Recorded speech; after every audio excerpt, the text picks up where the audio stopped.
The wheelchair wouldn't move. She pushed, pulled, pushed again.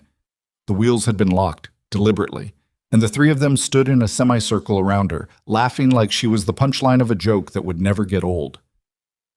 Then Cooper stepped between her and them. That was their first mistake. What happened next turned a quiet Florida afternoon into something Ava Reynolds would spend the rest of her life trying to forget, and something Carter Voss would spend the rest of his life trying to escape. If this story already has you holding your breath, stay with me until the end. Like this video, drop a comment with the city you're watching from. I want to see exactly how far this story travels. The heat came off the water in slow, lazy waves.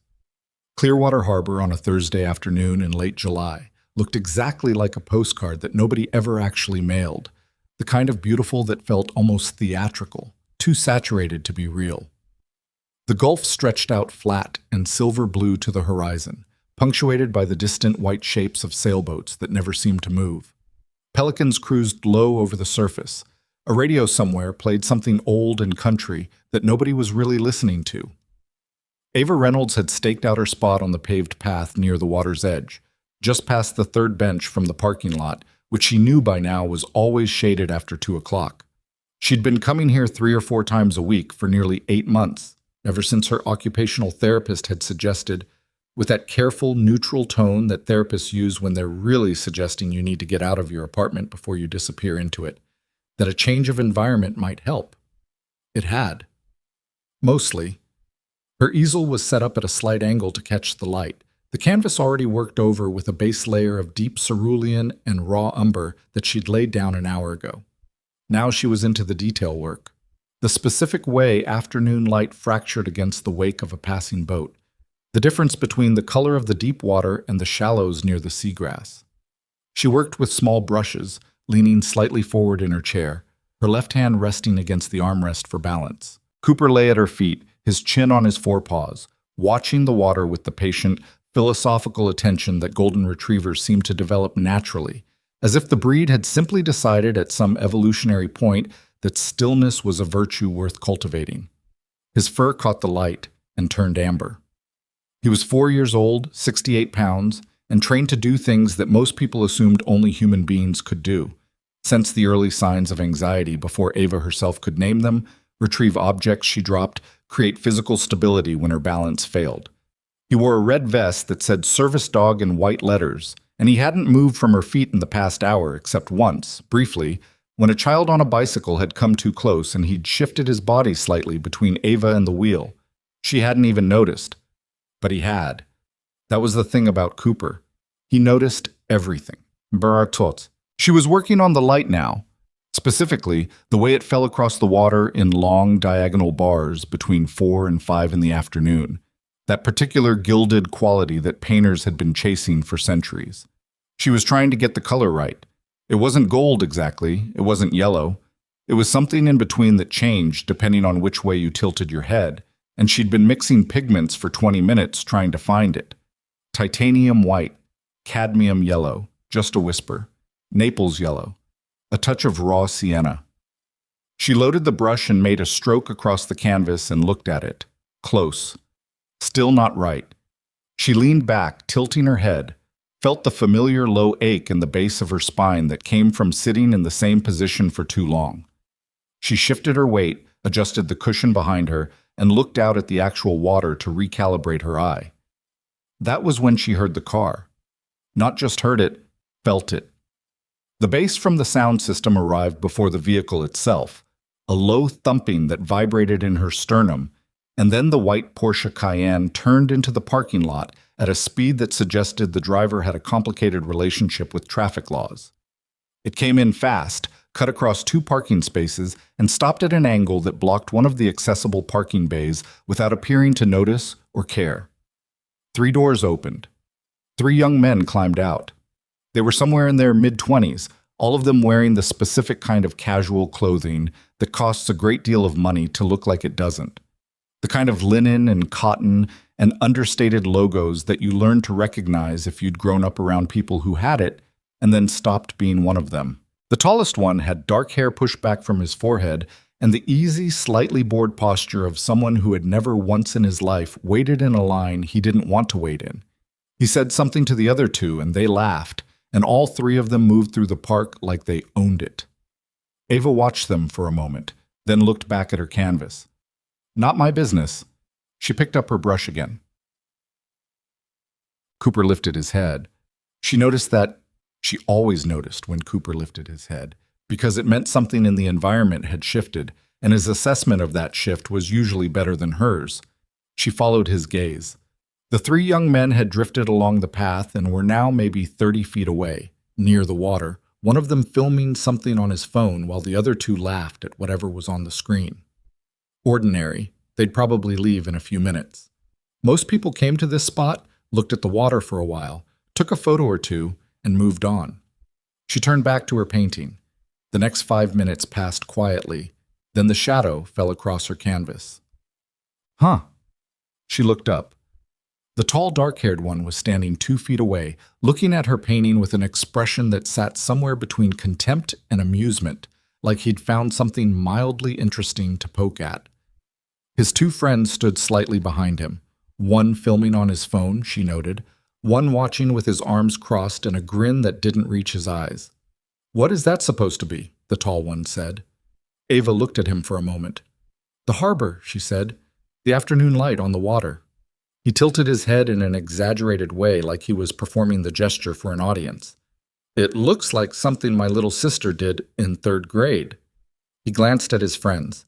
They laughed on cue. Ava set her brush down across the top of her palette.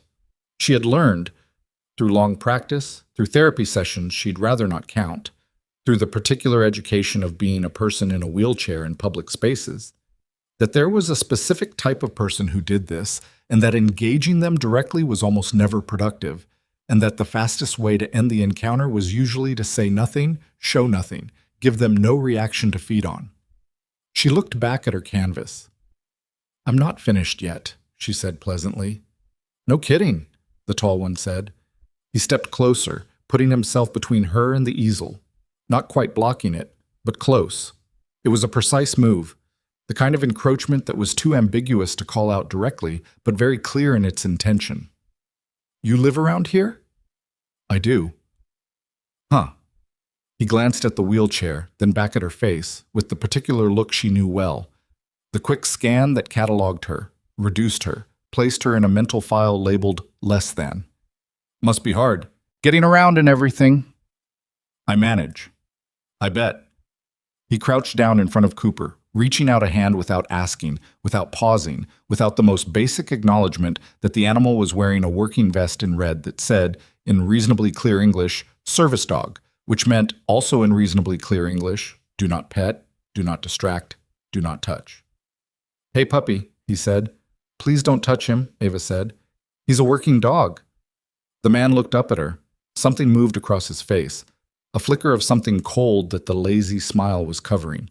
I'm just petting the dog. He's working. Please don't. He reached out and ruffled Cooper's ears anyway. Cooper tolerated it with the stoic patience of a professional. His ears went back briefly. He didn't growl, didn't snap, didn't move. But Ava felt the thing behind her sternum that she'd felt before. The early signal, the warning that something was tipping. What's your name? She asked. Keep it direct. Keep it civil. He stood up. Carter, he said, like it meant something, like she should recognize it. Carter Voss. He glanced at his phone-holding friend. You getting this? Getting it, the friend said. Ava understood then that this was not an accident. This was something they had done before. 2. It happened quickly after that. Not violently, not at first. That was the thing about Carter Voss. She would think about this later. He understood that the most effective cruelty was the kind that left no marks. He didn't touch her. He didn't say anything she could cleanly report. He simply moved around her wheelchair, and then the friend with the crossed arms came around the other side, and Carter reached down and engaged the wheel locks on both sides. Click. Click. She felt the chair resist when she tried to move it. She looked down, saw the locks, looked back up at Carter. He was smiling. Don't go anywhere, he said. Unlock my chair. Her voice came out steady, which surprised her. The thing in her chest was not steady. In a minute. He reached past her and took her palette off its holder. Just took it, lifted it away, examined it like it was a curious artifact from an irrelevant civilization. How long does it take you to do one of these? Put that down and unlock my chair. Do you sell them? He was turning the palette in his hands, not looking at her. I'm just asking. I'm curious. The phone friend was still filming. The third one had moved to stand near the path, she noticed, blocking the sight line from the parking lot. Casual, easy, like they'd done this before. I'm going to call the police, she said. Your phone's right there, Carter said, nodding toward the small bag on the side of her chair. He handed the palette back to her friend, who set it on the ground, face down, the wet paint pressing into the pavement. Call them. Tell them what? 3 guys stopped to look at your painting? We're not doing anything wrong. Cooper was on his feet now, standing directly between Ava and Carter, his head low, his posture changed, the professional patience gone, something older and more fundamental in its place. He wasn't growling, he was still, but the quality of his stillness had changed entirely. Carter looked at him. Sit, Carter said. Cooper didn't sit. Sit, Carter said again in the sharper voice, the voice that expected to be obeyed. Don't talk to him, Ava said. Carter looked at her for a moment, just a moment, and something in his face settled into a flatness that was worse than the smiling. He snapped his fingers at Cooper. Then he bent down and snapped them again, right in front of his face. Cooper stepped back, pressed himself against the wheel of Ava's chair. He's scared, Carter said, looking at the camera. Look at that. Stop it, Ava said. He's just a dog. Carter snapped his fingers again, then flicked the back of his hand against Cooper's nose. Not a punch, not a slap, just a contemptuous flick, the kind of motion you'd use to shoo a fly. But Cooper's head jerked back, and Ava heard the sound that came from him, a short, startled yelp. And something in her chest broke open like a window, like a wall. Stop it! She was reaching for Cooper, but she couldn't move the chair, couldn't get to him, couldn't close the distance that 2 little wheel locks had made insurmountable. She was grabbing for her phone. Carter's friend stepped forward and didn't take it from her, just stood close enough that getting to it required her to navigate around him, and she couldn't, and Cooper stepped forward. He put himself in front of her again. He was shaking slightly, she could see it, but he stepped forward anyway. Carter looked down at him. Then he raised his foot. Not to kick, or maybe to kick, it was hard to say. It happened fast. But he stomped the ground beside Cooper, hard, and the sound was like a gunshot on the quiet afternoon, and Cooper scrambled backward with a cry that cut through the air and through Ava's chest and through the afternoon like something tearing. Hey! Ava's voice broke. Hey, please, please stop, please! She was begging. She hated that she was begging. She couldn't help it. She heard Carter laugh. 200 yards away, on the paved running path that curved along the water, Miles Walker heard the sound. Not the laugh, not Ava's voice, not yet. He heard the dog. 3. He'd been on his 5th mile, which was where things started to get honest. Miles Walker had a complicated relationship with running. He didn't enjoy it exactly, had never enjoyed it even during the years when he did it, because the Marine Corps required him to. But he'd discovered somewhere in his late 30s that he needed it the way a car needed an oil change, not because it felt good, but because without it, things stopped working the way they should. His sleep, his patience, the specific pressure behind his eyes that built up when he'd been indoors too long. So he ran. 5 miles, 4 times a week, along the harbor path. No headphones. He'd stopped running with headphones in 2019 and hadn't gone back. Old habit from places he didn't think about during daylight hours if he could help it. Titan ran beside him, matching his pace with the loose, efficient stride of a dog that had been bred and trained for exactly this kind of sustained movement. The German Shepherd was 6 years old, 55 kilograms, and operated with a focused awareness that people who didn't know working dogs sometimes mistook for aggression. It wasn't aggression, it was attention. Titan was always paying attention. Miles heard the dog yelp. His stride broke. A small disruption, barely visible to anyone watching. Just a half-step's hesitation, a recalibration. He'd spent 17 years learning to identify sounds, to sort them by priority, to rank what required immediate response and what could wait. The yelp came in as animal in distress, possible aggression, assess. He slowed to a jog, scanned the path ahead. There, the small cluster of people near the water. Woman in a wheelchair. 3 men arranged around her in a pattern that Miles recognized the way you recognize a pattern you've studied until it's in your muscle memory. Not a conversation, a containment.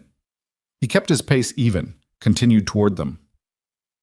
Tighten, he said quietly. The dog shifted his position, moving from beside Miles to slightly behind his right shoulder. As he closed the distance, the picture assembled itself with the clarity that came from having spent too many years reading environments for the piece that didn't fit. The detail that changed everything. Locked wheelchair, palette on the ground, face down. 1 man filming. 1 man positioned between her and the path, blocking sight lines. The dog pressed against the wheel, shaking. The man nearest to her raised his foot.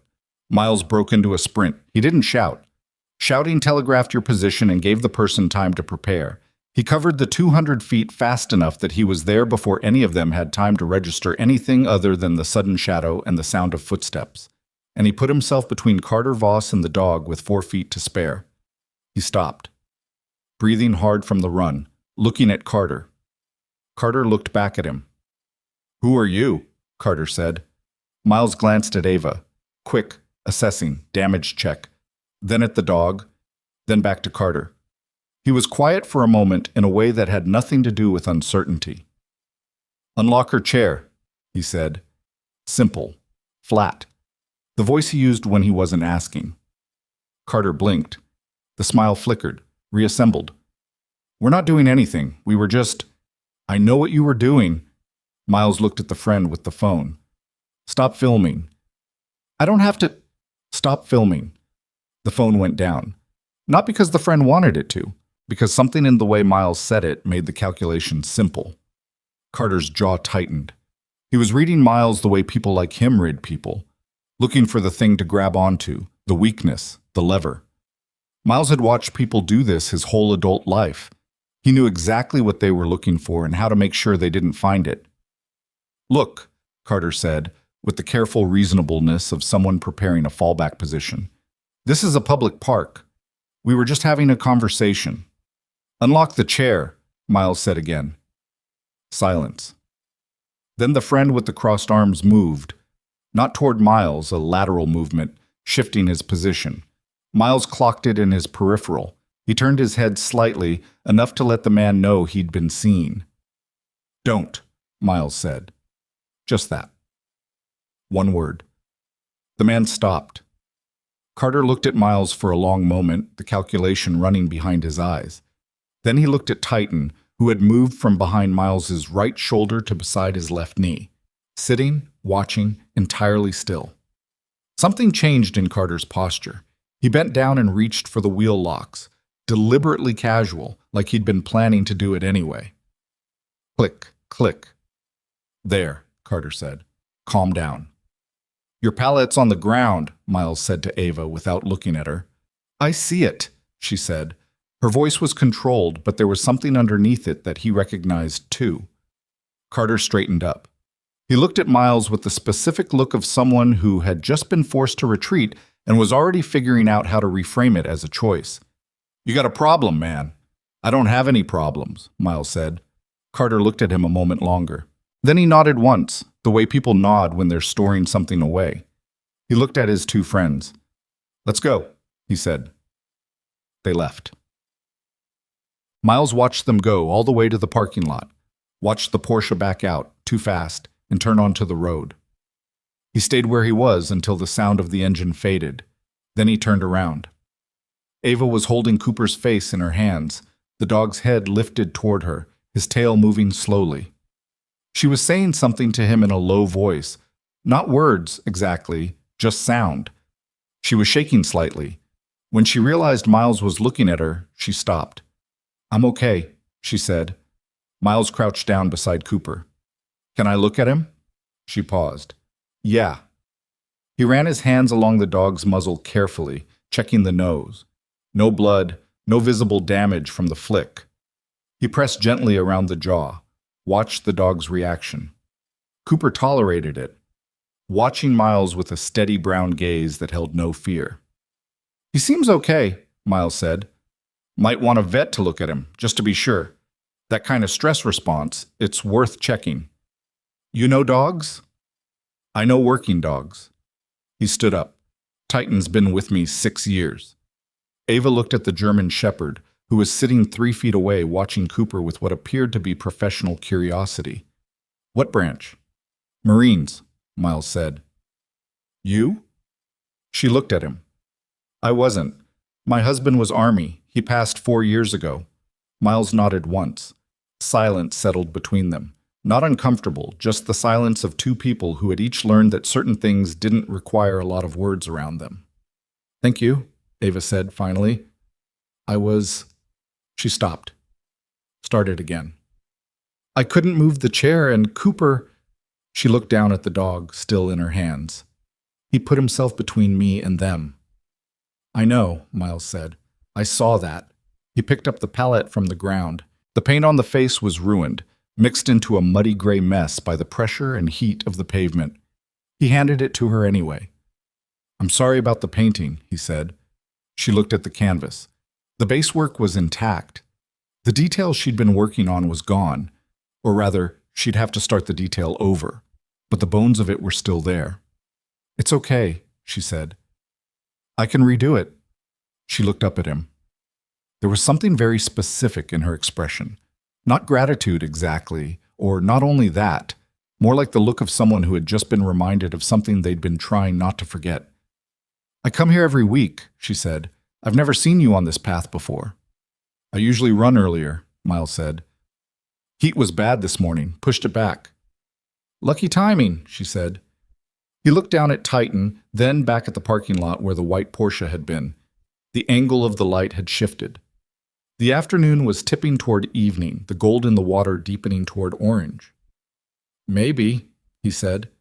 He looked back at her. Something in his expression was careful in a way that she couldn't entirely read yet. "What's your name?" he asked. "Ava." "Miles." He extended his hand. She shook it, firm, no hesitation. "Well, Miles," she said, "I guess I owe you a coffee, if you ever run this path again." "I run it Monday, Wednesday, Friday," he said. 6 a.m. usually. She smiled. "The first real one." "I'll remember that." He nodded, clicked softly at Titan, and the dog rose and came to his side. Miles started back toward the running path. He'd gone maybe 20 feet when he stopped, looked back at the parking lot again. The Cayenne was gone. The space it had occupied was empty, the afternoon light falling on blank asphalt. He stood there for a moment, looking at the empty space, and something cold and quiet moved through him. The old pattern recognition, the thing that 17 years had put in him, and that therapy and time and running 5 miles 4 times a week had not taken out. Carter Voss had nodded, looked at Miles with that specific look, and then he had left. People like that didn't leave. Not really. They regrouped. Miles turned back to the path, started running again, but the cold thing stayed with him, quiet and certain, all the way home. 3 miles away, in a white Cayenne idling at a red light, Carter Voss sat in the passenger seat and said nothing for a long moment. His jaw was tight. His hand rested on his knee, thumb moving in slow circles against the fabric of his linen pants. The friend in the driver's seat, Brody, glanced at him. "You good?" Carter didn't answer for a moment. "That guy," Carter said. "Find out who he is." Brody looked at him. "How?" "I don't know, Brody. Figure it out." Carter turned to look out the window. "He's on that path 3 days a week. He can't be that hard to find." The light turned green. "And Ava Reynolds," Carter said, like he was recalling a name from a list. "Find out where her studio is." Ava didn't sleep well that night. She lay in bed with the ceiling fan turning slow circles above her, and Cooper pressed against her side, his warm weight a small anchor in the dark, and she told herself she was fine. She told herself it was over. 3 drunk idiots with a camera phone and too much time. It happened. People were cruel sometimes. The world had more than its fair share of men who needed an audience to feel large, and the best thing you could do was not give them the satisfaction of becoming a story they told later. She told herself all of this very reasonably, in the quiet, convincing internal voice she'd developed over years of having to talk herself down from edges she couldn't always name. Then she reached down and found Cooper's ear and held it between her fingers and felt him exhale and stared at the ceiling and didn't sleep. By 4 in the morning, she gave up. She transferred to her chair, went to the kitchen, made coffee too strong in the French press she'd gotten from a market on Beach Drive and never regretted buying, and sat by the window watching the street below collect its first pale light. Her building was on the 3rd floor, accessible. Elevator always functional, except that one week in March, when the management company had taken 4 days to call a repair service, and she'd learned more than she wanted to about how much of the world was designed to inconvenience you into giving up. The street was empty. A delivery truck. A man walking a small dog. Ordinary. She drank her coffee and thought about Carter Voss. Not about what he'd done, or not only that, she thought about the way he'd said his name, Carter Voss, like it was a password, like it was supposed to open a door in her understanding of him, some file she should already have. Some category that would tell her to back down immediately and save herself the trouble. She didn't have that file. She hadn't recognized the name. But the way he'd said it told her everything she needed to know about what the name meant in whatever world he moved through. She pulled her laptop onto the kitchen table and typed his name into a search engine. The results came back in under a second. Carter Voss, 26, was the son of Richard Voss, who was the majority shareholder and executive chairman of Voss Maritime Holdings, a company that owned a small fleet of cargo ships, 2 private marina developments, and approximately 300 acres of waterfront property scattered across the Gulf Coast from Tampa to Pensacola. The family had a foundation. The foundation gave money to children's hospitals and literacy programs, and their website had a lot of photographs of Richard Voss standing next to politicians at events where everyone wore the same expression of studied generosity. Carter appeared in the society pages a few times. A charity gala in St. Petersburg, a boat race in the Keys, a profile in a local magazine from 2 years ago that described him as an entrepreneur and quoted him saying he was passionate about the future of Gulf Coast development. He was photographed with a glass of something in his hand in every photo. Ava closed the laptop. She sat for a moment with her hands wrapped around her coffee mug, which had gone cold. Money, she thought. Of course. She looked at Cooper, who had followed her to the kitchen and was now watching her from his bed in the corner with the patient, attentive expression he used when he knew she was cycling through something difficult. "We're fine," she said. He kept watching her. "We're fine," she said again, with less conviction. She made another cup of coffee and went to her studio. The studio occupied what had originally been the second bedroom of her apartment, a decision she'd made 3 years ago when she was first starting to take the painting seriously, when she'd understood that she needed a room that was only for this, a space that had no other associations, no ghosts of the life she'd had before the accident or the person she'd been in it. She'd pushed the bed into storage, painted the walls a clean, warm white, and set up her main easel and her work table and the tall wooden shelving unit where she kept her supplies organized in a way that was invisible to visitors, but entirely logical to her. She worked until 7. Didn't think about Carter Voss, or tried not to. The harbor painting was gone. Or rather, the detail work she'd been doing was gone.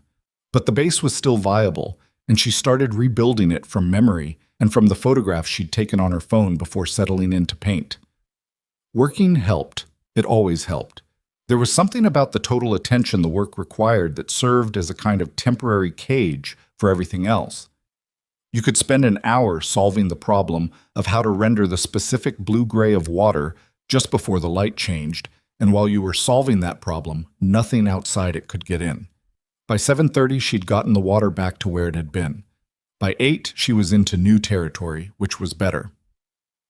Her phone buzzed at 8:43. Unknown number. She almost let it go. Then she answered. "Ms. Reynolds?" The voice was male, professional, warm in a way that had been practiced to sound natural. "My name is Gregory Hale. I'm an attorney with Hale and Dempsey in Tampa. I hope I'm not calling too early. She put down her brush. How did you get this number? I apologize for the intrusion. I was retained this morning to reach out to you regarding an incident that occurred yesterday afternoon at Clearwater Harbor. My client is very concerned about what happened, and he'd like to— Your client, she said. A brief pause. Yes. Is your client Carter Voss? Another pause, slightly longer. My client would prefer to remain— Mr. Hale, she said. It's 8:45 in the morning. Whoever you're working for hired you last night or first thing today. That's not someone who's concerned. That's someone who's scared. The warmth in his voice didn't falter, which told her he was good at his job. Ms. Reynolds, my client sincerely regrets any distress caused by the incident. He's willing to cover all veterinary expenses related to your dog's care, and he wanted me to convey his personal apology. There's something attached to this, she said. There's always something attached to this. A longer pause. My client would ask, in conjunction with this offer, that you agree not to pursue any formal complaints or civil action, and to— No, she said. Ms. Reynolds, no.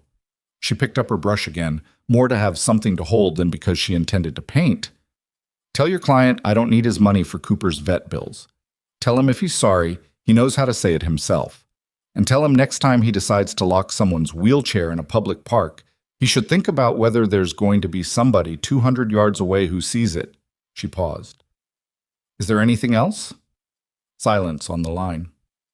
I'll convey your response, Gregory Hale said, in a tone that had gone from warm to neutral so smoothly she almost didn't catch the transition. Have a good morning, Ms. Reynolds. The call ended. Ava set her phone face down on the work table and looked at her canvas. Her hand was steady.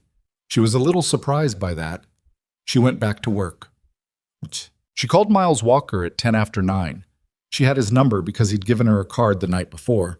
A plain white card, no logo, just his name and a cell number written in clean, blocky handwriting that looked like someone who'd spent years writing notes in field conditions where precision mattered more than style. She'd put it in the pocket of her bag without looking at it too closely, which was her own way of managing the fact that she wasn't entirely sure how she felt about accepting it. She looked at it now. Then she called. He picked up on the second ring. Ava, he said, like he'd been expecting it. A lawyer called me this morning, she said, before 9 a.m., offering to cover Cooper's vet bills if I sign something that keeps me quiet. Silence on his end. Not the silence of someone processing, the silence of someone who'd already run the calculation. You said no, he said. Obviously. Okay. She could hear something in the background on his end, the sound of movement, outdoor air. How'd they get your number? I don't know. I'm not unlisted, but still. You have a website for the painting? She paused. She did. A simple site, nothing elaborate. A gallery of work, a contact form, an email address. Yes. They'd have it in an hour, he said. Less. She hadn't thought of that. The simplicity of it, the banality. All it took was someone with money and a half hour. So what does that mean? It means they took you seriously enough to start moving last night, Miles said. That's not nothing. Or it means they're scared of a liability claim and they want to buy me off cheap. Could be both. A pause. Cooper make it through the night, okay? The question landed somewhere unexpected. She looked at the dog, who was lying in the studio doorway in a strip of morning sunlight, one ear flopped sideways in the way that always made her want to take a photograph. He's fine. He's sleeping in sunbeams. Good. She heard something that might have been the trace of a smile in his voice, quickly settled back to neutral. You taking him to a vet anyway? This afternoon. Let me know what they say. She opened her mouth to ask why. Not suspiciously, just genuinely uncertain what the shape of this was, what the rules were, what she was supposed to do with a man she'd met 24 hours ago who had intervened in her humiliation and then handed her a plain white card with his phone number. Then she closed it again. Some things didn't need to be asked. Okay, she said. One more thing, Miles said. I'd change your contact form. Don't put your direct number on the site. Email only. You think they'll do something else? He was quiet for a moment that felt considered rather than evasive. I think men like Carter Voss don't take rejection well, especially when they've had an audience for it. He paused. Probably nothing, but lock your doors and pay attention. After she hung up, she sat in the studio for a while with her phone in her lap and listened to the city sound coming in through the window. Traffic. A siren, distant. The neighbor's television through the wall, the particular low murmur of morning news. She changed her website contact form. Then she went back to painting. Miles ran the path on Friday morning at 5:50, earlier than usual, which meant the light was still soft and gray, and the harbor was a different creature entirely. Quiet, the surface nearly still, the boats at anchor barely moving. Titan kept pace beside him, both of them moving through the cool early air without conversation, which was the only kind of conversation Miles was comfortable with at that hour. He ran 4 miles, and on the 3rd mile, he slowed to a walk near the spot where he'd found Ava the day before. The park was empty. The paved section where she set up her easel still had a faint smear on the pavement where the pallet had been ground against the concrete. Already fading, the paint mixing with dust, but still there if you were looking. He stood there for a moment, looking at it. Titan sat beside him without being told and also looked at it, which made Miles feel something he couldn't entirely name. He'd spent 17 years in the Marine Corps doing a very specific kind of job, most of which he was not able to discuss in polite company, and some of which he was not able to discuss anywhere, with anyone, under any circumstances. What he could say, if pressed, was that he'd spent a significant portion of his adult life studying human behavior under pressure, what people did when they were cornered, what they did when they believed they were invisible, what they revealed about themselves when they thought nobody was paying attention. It was a professional competency that had kept him alive in environments designed to kill him. It did not stop being a competency just because he was retired. What he'd seen yesterday was not a random encounter. He'd run the details through his mind on the drive home, the same way he'd once reviewed footage of checkpoints and perimeters, looking for the thing that didn't fit. 3 men. Deliberate positioning. 1 filming, 1 blocking sight lines. The locked wheelchair, the calculated ambiguity. Everything deniable, nothing provable. The use of Carter Voss's name like it was a form of currency. These were not men having a bad day. They were men who had done this before, with a rudimentary but functional methodology, operating on the assumption that their targets would not fight back and that their money would clean up anything that got messy. The problem with that assumption, the reason it was already starting to crack, was Ava. She had not behaved like the profile predicted. She'd refused the settlement. She'd taken the lawyer's call at 8:45 in the morning and shut it down in under 3 minutes. And she'd called Miles afterward, which meant she was already doing the thing you had to do when you were dealing with this kind of pressure. She was building a line of communication, creating a record, not isolating herself. Miles turned away from the paint smear and started running again. She was smart. The question was whether smart was going to be enough. The veterinary clinic was on Gulf to Bay Boulevard, a low white building that smelled of antiseptic and animal, and the particular anxious energy of people in waiting rooms who were worried about something they loved. Ava took Cooper at 2 in the afternoon, and he was seen by a vet named Dr. Asha Patel, who was exactly as thorough as Ava had hoped. She worked around Cooper's muzzle and jaw, checked his nose and eyes, ran her hands along his spine, tested his reflexes, watched his responses to small stimuli. "He's okay," she said finally, sitting back on her stool. "Physically. Nothing structural, no bruising I can find. The nose looks fine." She paused, looking at Cooper, who was sitting on the examination table with a long, suffering expression that made Dr. Patel smile slightly. "But I want to ask you about his behavior since the incident." "He's been a little quieter," Ava said. "He followed me around the apartment last night. Wouldn't leave the room." "That's normal. He was protecting you when it happened. That activates a stress response even in well-trained animals.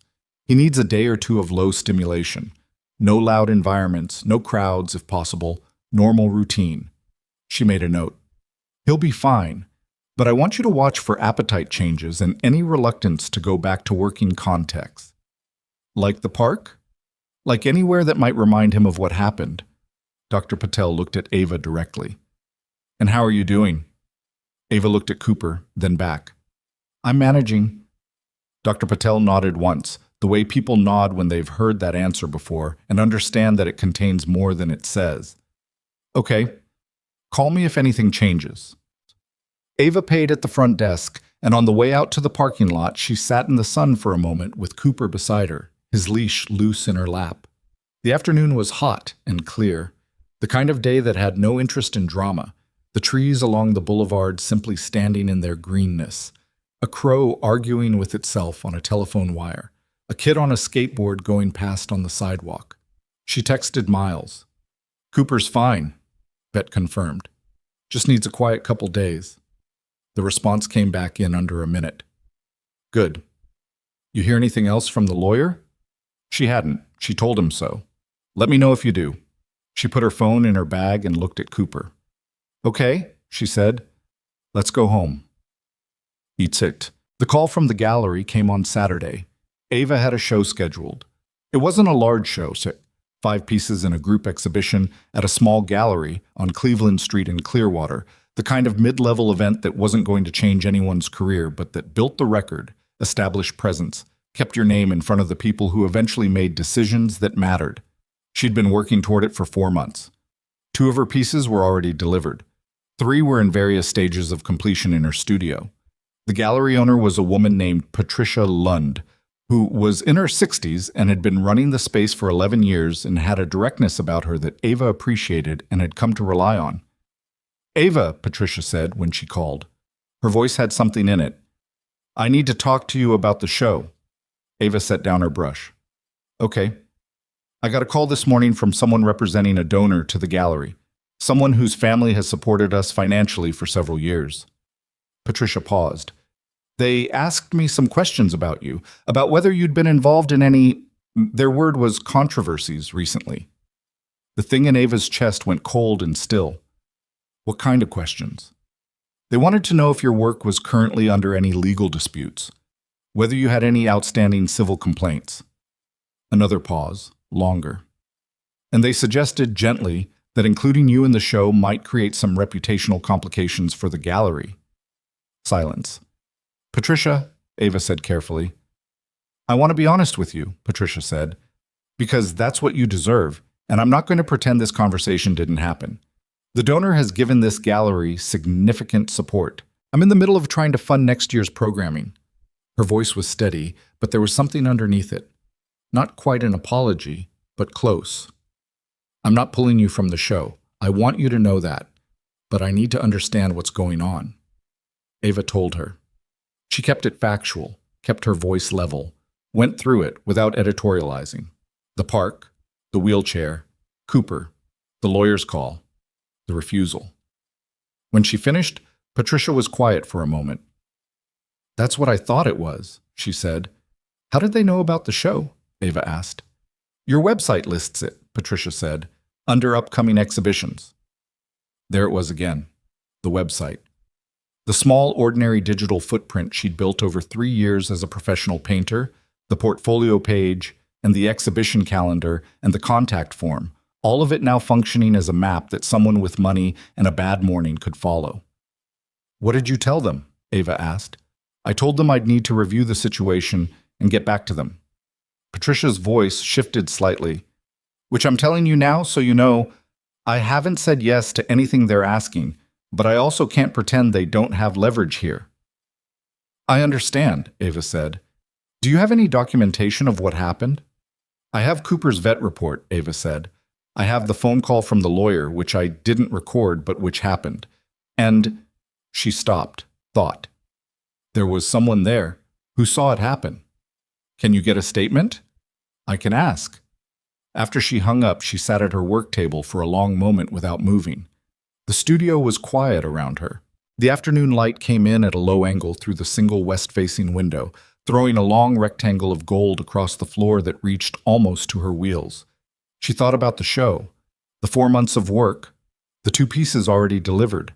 She thought about Patricia's voice and the careful, honest thing it was trying to say.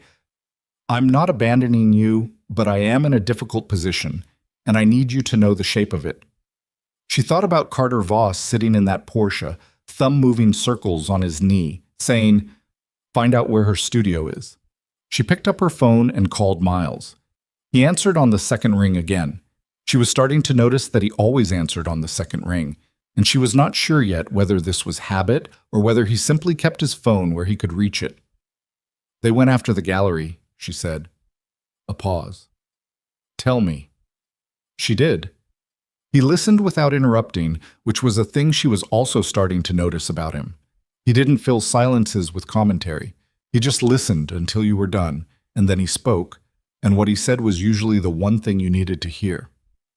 "They're not trying to hurt you," he said when she finished. "Not yet. They're trying to make you feel small.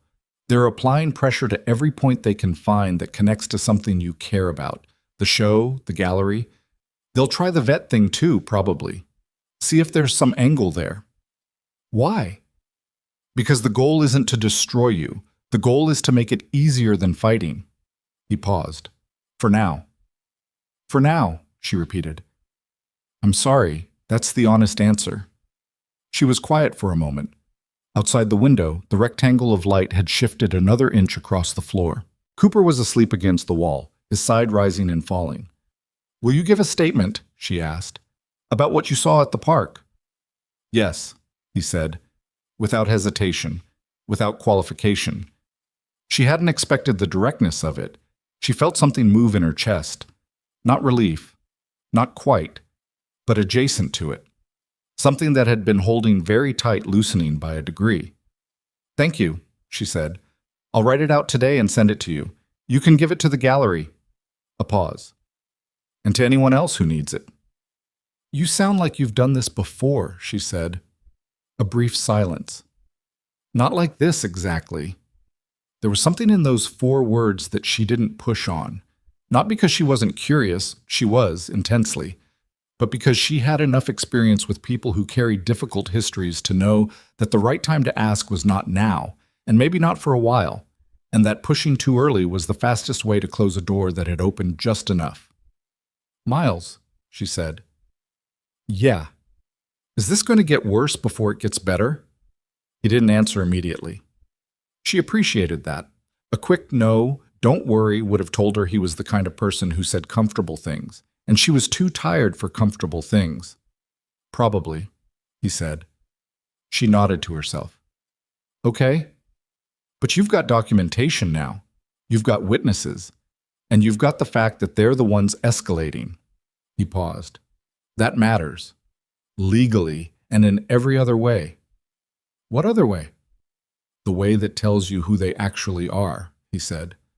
"They could have taken your no and walked away, and this would be over. They didn't.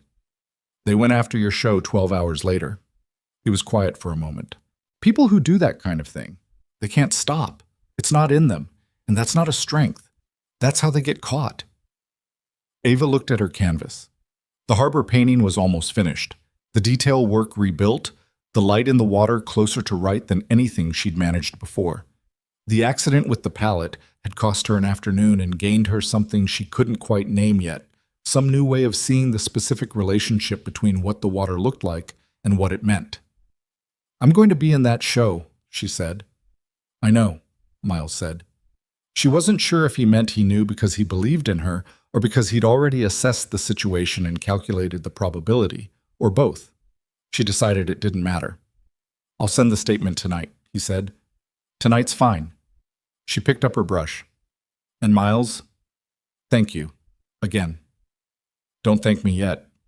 She heard the line go quiet and set her phone aside and went back to the painting and tried not to think about what yet meant. Miles sent the statement at 9:17 that evening. It was 3 paragraphs, typed clear. He described what he had observed from approximately 200 yards away and then at close range. The locked wheelchair, the pallet on the ground, the deliberate encirclement, the treatment of Cooper.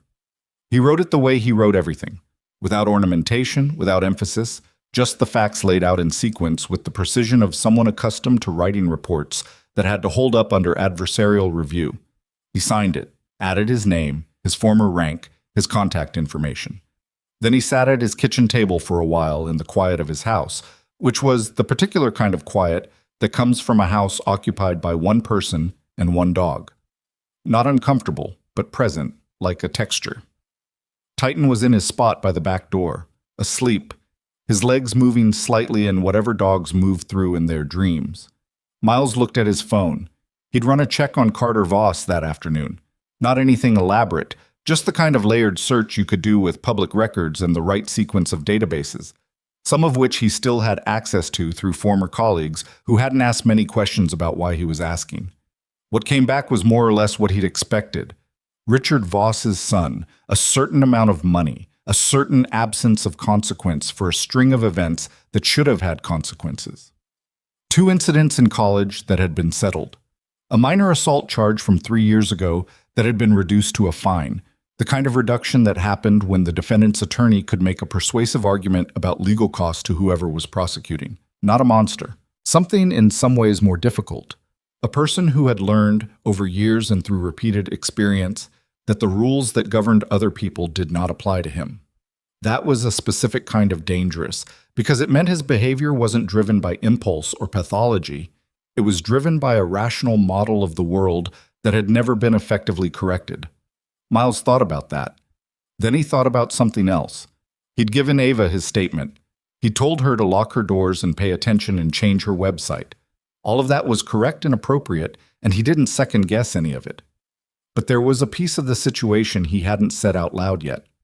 When Carter had looked at him in that park, when he'd nodded that single careful nod and turned and walked away, Miles had read something in his expression.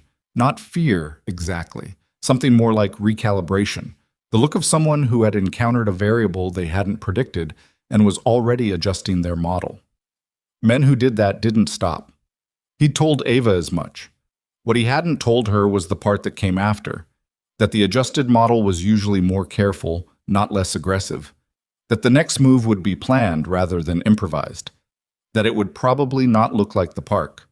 He got up, went to the kitchen, poured a glass of water, stood at the window looking out at his backyard, which was dark, the shapes of the fence and the single oak tree distinguishable mostly by the absence of the sky behind them. His phone buzzed on the table. He walked back and picked it up. Unknown number. Tampa area code. He looked at it for a moment. Then he set it face down on the table and let it go to voicemail. 3 minutes later, a notification appeared. A voicemail, 12 seconds long. He played it. Mr. Walker, my name is Gregory Hale. I understand you were a witness to an incident at Clearwater Harbor on Thursday. I'd like to speak with you at your earliest convenience about the events of that afternoon. A pause. My client is very interested in your perspective. Miles stood in his kitchen in the quiet of his house and looked at the phone. Then he looked at Titan, who had lifted his head and was watching him from the doorway with those steady, dark eyes. Yeah, Miles said quietly. That's what I thought. He deleted the voicemail, set the phone down, went to the window again. The backyard was still dark. The oak tree was still just a shape against the sky.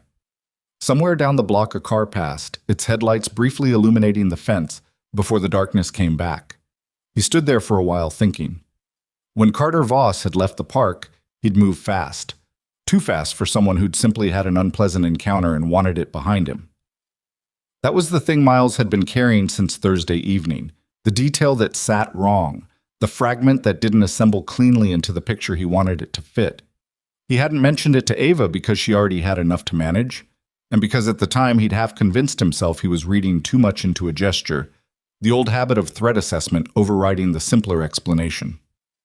Now Gregory Hale's voice was on his voicemail, 12 seconds of professional warmth and careful phrasing, and the simpler explanation was gone.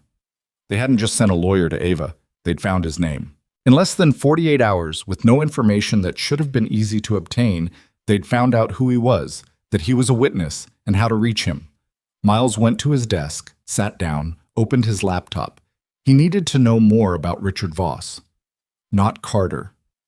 Richard. Because Carter was the visible piece, the name in the park, the face in the photographs, the one making the calls. But lawyers did not move at this speed on a minor civil harassment matter unless someone above Carter had decided this was worth the expenditure of resources. And that person, whoever it was, operated by different rules than his son. Miles started reading. He read for 2 hours, and what he found made the cold things settle back into his chest. Quiet, certain, familiar. This was not going to end with a retracted exhibition invitation and a signed NDA. Someone had made a decision. And Ava Reynolds, in her studio on the third floor with her paint-stained hands and her harbor paintings and her dog sleeping in the afternoon sunlight, didn't know it yet. Richard Voss had started with nothing, which was the part of the story he liked to tell at galas and in magazine profiles, always with the same practiced humility that people who had made a great deal of money developed as a kind of social camouflage. The truth was more complicated, as it always was.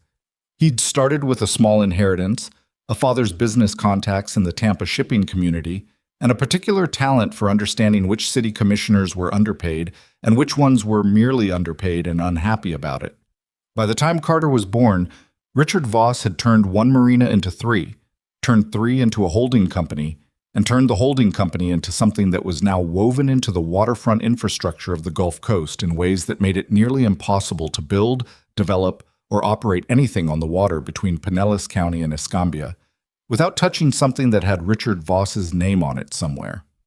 Miles read all of this in pieces: corporate filings, property records, a long investigative piece in a Tampa Bay business publication from 4 years ago that had been thorough enough to make someone uncomfortable and then had stopped abruptly, with a brief editor's note about an ongoing legal matter that Miles recognized as the language publications used when someone had threatened to litigate them into silence. He read the piece twice. Then he read what surrounded it: the comments that had been archived, the social media responses, the one follow-up paragraph in a different outlet that had appeared 3 weeks later and said almost nothing, in the specific way that almost nothing can say everything about why a story stopped. By 11:30, Miles had a reasonable picture of Richard Voss. Not complete. You never got complete from public records, but sufficient. Sufficient to understand that the lawyer calling Ava at 8:45 in the morning was not Carter's instinct. Carter was 26 years old and ran on arrogance and impulse. This kind of response, coordinated, fast, hitting multiple pressure points simultaneously, required infrastructure, required someone who had done it before and knew which levers to pull. Richard had done it before. The marina development story from 4 years ago involved a woman named Sandra Reeves, a coastal property owner in Pinellas County, who had refused to sell her family's land for a Voss maritime expansion. The investigative piece quoted her extensively. 3 months after the piece ran, after the publication went quiet, Sandra Reeves had sold. The sale price was not public. Her whereabouts were also not public, which Miles thought about for a while. He closed the laptop. Titan had moved from the back doorway to beneath the desk, his warm weight against Miles's feet, and Miles sat in the dark kitchen for a while with that weight anchoring him, and thought about what he was going to do next. He was not Ava's bodyguard. He was not her attorney, her family, her anything.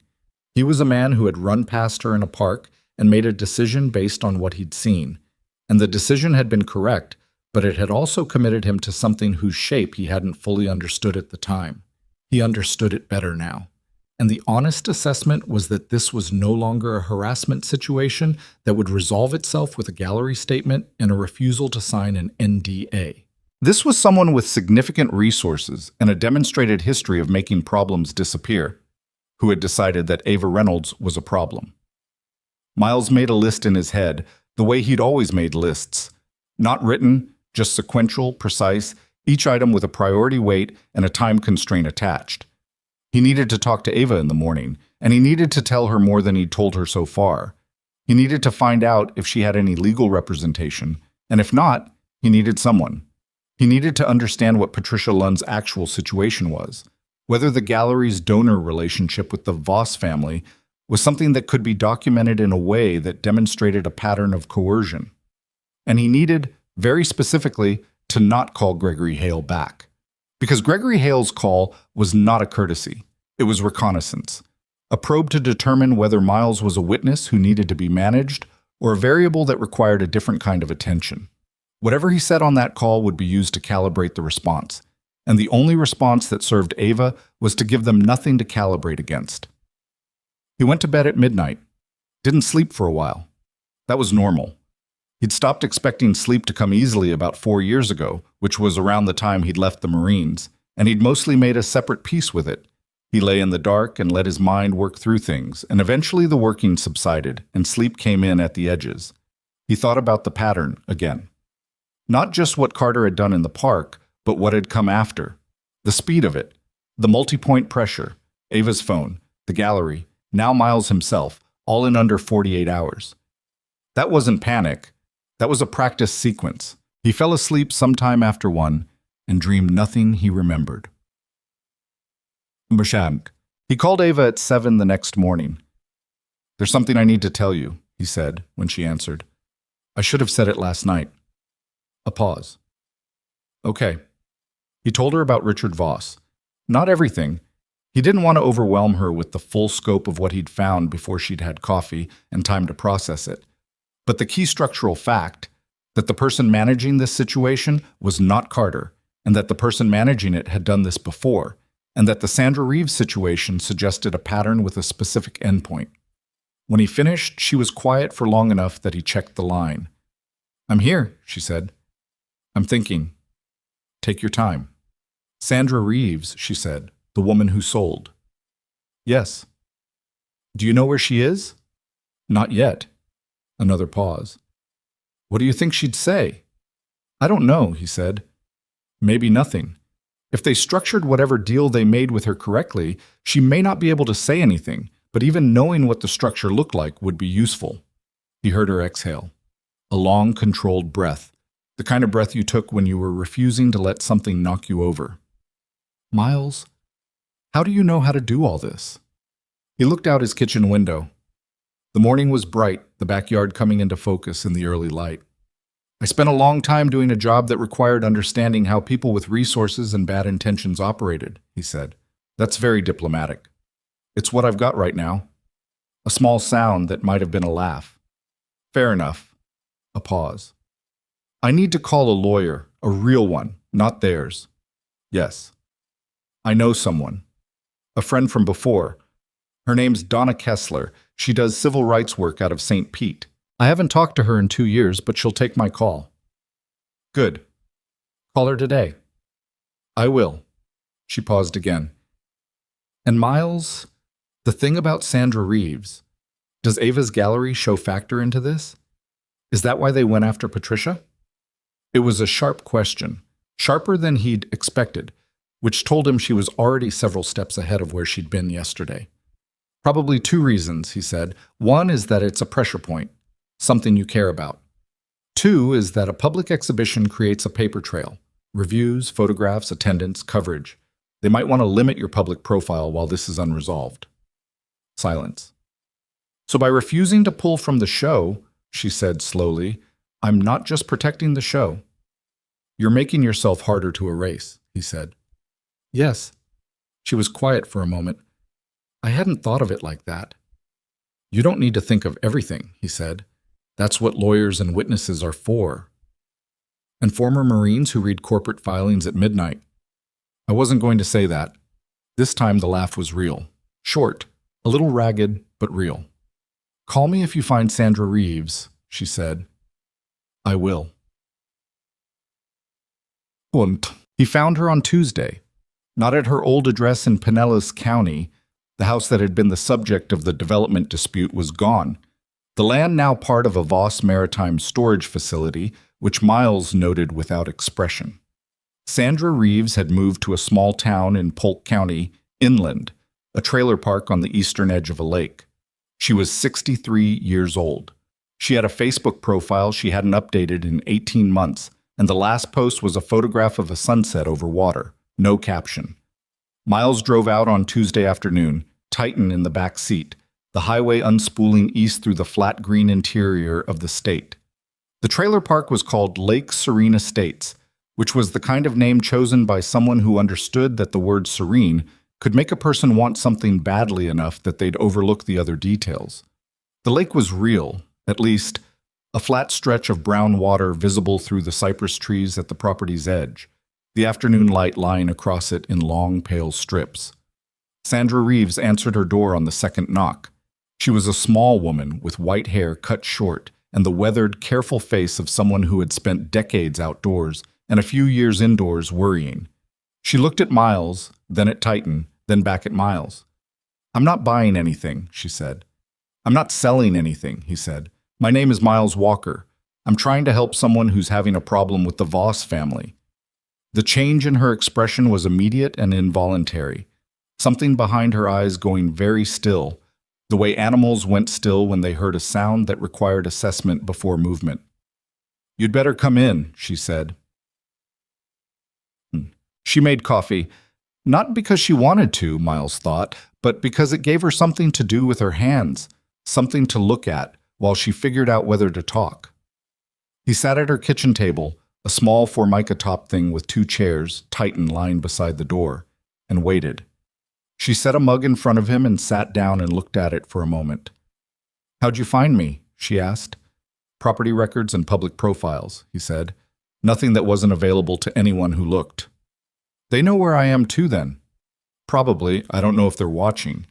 She nodded once, like this was information she'd already incorporated into some ongoing calculation. Who's the person you're trying to help? He told her about Ava, about the park, the wheelchair, the dog, what had happened since. Sandra Reeves listened with her hands wrapped around her mug, not interrupting. When he finished, she looked out the window toward the lake. How old is she? She said. 30. Sandra let out a long breath. I was 58 when they started. She looked back at him. You know I can't say much. I signed something. I know. Then why are you here? Miles looked at her. Because I want to understand the shape of it, he said. Not the details you can't share. Just whether there was a point where they moved from pressure to something else, and whether you saw it coming. She was quiet for a long time, long enough that Miles thought she wasn't going to answer. Then she said, very carefully, there was a week, about 3 months in, where things changed. Before that it was attorneys, phone calls, the kind of thing you could fight. After that week, it was different. It felt different. She paused. I don't know what changed on their end, but I know that after that week I started having trouble with my property. Small things at first. Then not small. Miles looked at her. Were you able to document it? Some of it. Her jaw tightened. Not enough. Silence. I sold, she said, because I had to. Because I couldn't. I was doing it alone. And the money was running out, and they knew that. She turned her mug in her hands. Don't let your person do it alone. Miles drove back to Clearwater with the windows down and the afternoon heat moving through the car, and Titan's head out the rear window, and Sandra Reeves's last 5 words sitting behind his sternum like something with weight to it. Don't let your person do it alone. He met Ava on Wednesday morning at a coffee shop on Drew Street that she'd suggested. Accessible entrance, corner table she could get to without navigating around anything, a place she clearly knew and was comfortable in. She was already there when he arrived, Cooper under the table, a half-finished coffee in front of her, her phone face up on the table showing a long thread of text messages. She looked tired. Not broken, not diminished. Tired in the specific way of someone who had been thinking hard in their sleep, who had woken up already mid-problem. Donna Kessler is in, she said when he sat down. She wants to meet both of us Friday morning. Good. He ordered coffee from a passing server. Did she have an initial read? She said the gallery pressure, if we can document it, could be the most useful piece. Interference with a professional relationship for the purpose of coercion. Ava paused. She also said we'd need more than your statement and the vet report if we wanted any real leverage. I went to see Sandra Reeves, he said. Ava's hand stilled around her mug. And? He told her what Sandra had said, carefully, not overstating, keeping to the things that were relevant and usable. When he got to the part about the week when things had changed, about the property problems, Ava's expression went through something he didn't look away from. So it escalates, she said. It has before. That doesn't mean it will here. But it might. It might. She looked down at Cooper, who had lifted his head and put his chin on her knee. She put her hand on his head without thinking about it. Miles, she said, without looking up. What aren't you telling me? He looked at her for a moment. She was watching him now, directly, without performance. The kind of look that had gotten good at reading people and knew when it was being managed. Gregory Hale called me, he said, Saturday night. Left a voicemail saying his client was interested in my perspective. She was very still. You didn't tell me, she said. I should have. I deleted the voicemail, and I've been deciding how to handle it since. How are you going to handle it? I'm not calling him back. And if they come at you the way they came at the gallery? He looked at her. Then they come at me, he said. I don't have a gallery show they can threaten. I don't have a public profile they can damage. I have a house, a dog, and a running route. He paused. I'm harder to pressure than you are. Something moved across her face. Not quite anger, something in the vicinity of it, more controlled. I don't need you to be a shield, she said. I know. I mean it. I know you do. He picked up his coffee.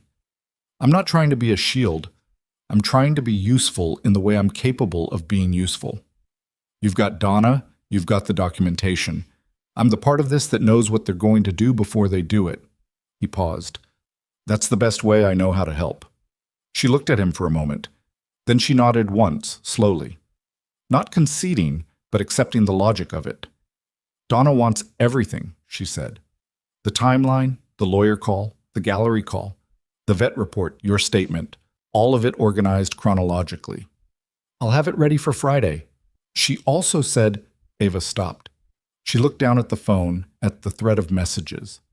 She said to be prepared for it to get harder before the legal process can do anything useful. She said the process takes time, and they know that, and they're counting on it.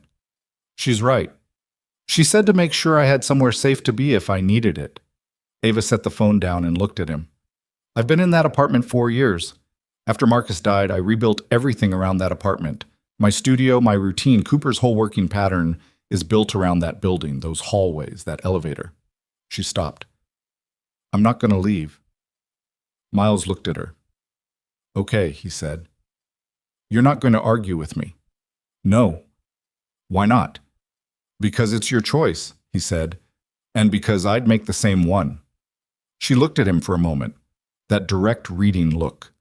Then she picked up her coffee. Tell me about the property problems, she said. What happened to Sandra's land? Be specific. He told her. She listened with the focused attention of someone building a mental model, asking 2 questions that were precise and useful and showed she'd heard not just the surface of what he'd said, but the structure underneath it. He thought, not for the first time, that she was someone who had learned how to absorb bad information without letting it distort her judgment, which was a skill that most people either had or didn't, and very few acquired. They stayed in that coffee shop for 2 hours. By the end of it, they had a working plan. Donna Kessler, Friday, everything documented and chronological. Patricia Lund would be asked to put in writing what had been communicated to her by the Voss representative. Miles would compile what he'd found on Richard Voss's history, the things that were public record, in a form Donna could use. When they stood up to leave, Ava hesitated. You said you did a job that required understanding how people with resources and bad intentions operated, she said. How long were you doing that job? 17 years, she nodded. Were you good at it? He considered this.